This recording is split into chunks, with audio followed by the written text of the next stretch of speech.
पाहूया प्रत्येक स्पर्धा परीक्षेला येणारं गणित आहे. ट्रेनची लांबी काढा. एक ट्रेन 30 ms वेगाने गेल्यास विरुद्ध दिशेने 10 ms वेगाने धावत असणाऱ्या एका व्यक्तीला 20 सेकंदात ओलांडते तर ट्रेनची लांबी काढा. आता 30 ms, m म्हणजे मीटर आणि s म्हणजे सेकंद आहे. अशा वेळी आपल्याला सूत्र कोणतं आहे?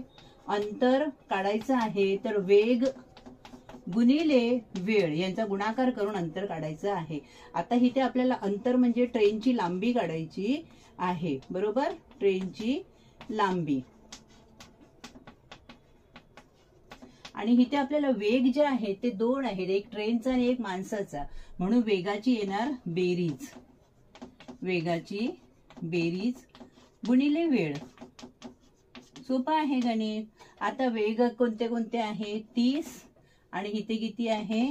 10. ह्यांची बेरीज केली गुणिले वेळ किती आहे? 20 सेकंद. मग 30 आणि 10 किती झाले? 40 गुणिले किती आले? 20. गुणाकार करायचा. 1 0 2 0 लिहून घ्यायचे. 4 दुने 8 आणि मीटर मध्ये विचारलंय म्हणून 800 मीटर ही आहे ट्रेनची लांबी. आवडल्यास नक्की लाईक आणि सबस्क्राईब करा. धन्यवाद.